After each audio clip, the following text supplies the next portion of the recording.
Yo gamers, it's Legendarma TV. Level 115 is only 1 week away. So for those of you who are taking a break, like myself, I've looked into all the details that update will feature and will try to compile everything in this video. This will also serve me well during the patch notes, so I won't need to go through it once again, and just redirect people to this video. Let us begin. First of all, and probably the best part of the whole update, is the introduction of Deific Devotion, or Goddess's Boon in KR.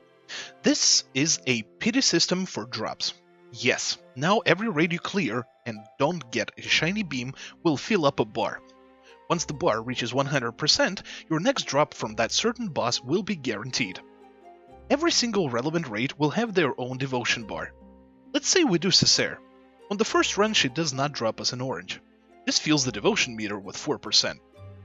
KR had it at 5%, but they recently nerfed it to 4, so in order to get the blue beam, we have to not get a drop from the raid 25 times. It's also worth mentioning that let's say our devotion is at 48%. We do the raid and drop an orange. This doesn't reset the bar back to 0%, we just don't gain 4 extra percent on top of our 48. So this is probably gonna be hype unless, you don't get drops 25 times and then drop feet. New specials. The current specials will be removed and replaced with 3 new ones. Inquisitor Ulcus, Arcana, and Ace Side. If I could drop a little remark of my own here, I'm only happy for Arcana, because it's a fun fight. And absolutely not looking forward fighting Prince Ass. Nevertheless, new special pouch will replace the old one. This pouch will contain a pretty crazy scroll called Mystery, and everyone would want it.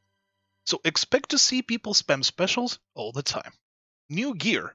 A level update means new gear. This time we're receiving Orna equipment. The essences and so on will start dropping from the new kitty boss called Erusen.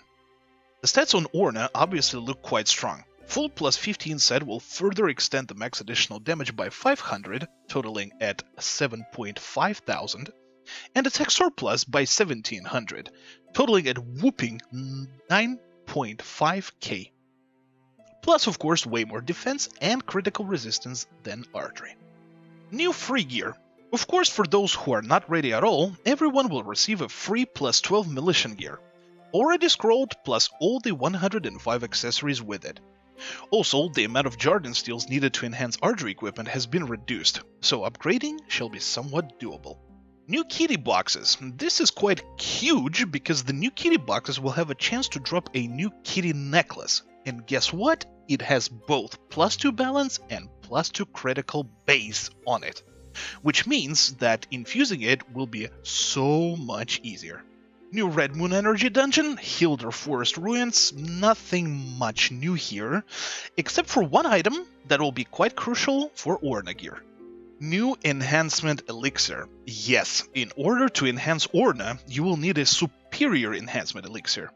You cannot make them with the current Enhancement Elixirs whatsoever. Elixir will drop from Rommel to Erusen and from Red Moon Dungeons. After talking to a KR streamer, I've learned that the drop rate of this elixir is about the same as Jarden Steel, so this elixir is going to be a gold mine, and I expect it to be priced quite high for a while. New RAR. Sadly, existing Royal Army raids will be replaced with Sigland, Beocris, and Elkilis. That's right, the infamous 3 dragons. Some of the patterns have been modified, and I really hope they won't fly as much or at all. Otherwise, for those who farm RARs 24/7, I wish you guys a lot of patience. Astera Raids. From Claire to Aiden, the raids have been nerfed to the ground with most of the mechanics and patterns removed. Just like the content before it. Astera will now die in 10 seconds and will be a good place to farm red fragments from essences and departs in hero modes. All of the materials for infusion that drop from Astera Raids now been moved to Milletian Raids, from Caesar to Tarathan. Speaking of Milletian Raids, these received a slight buff in drops. For example, Cool, Vehement, and Brutal Enchant Scrolls can now drop from Caesar, Nile, and Ragnahem. while the remaining ones, like Raging, Sorrowful, and so on, will drop from the other half of the 105 raids. Artifacts as drops. As you know, Korea never had greater versions of the artifacts. Only one of the few things that we have that KR didn't.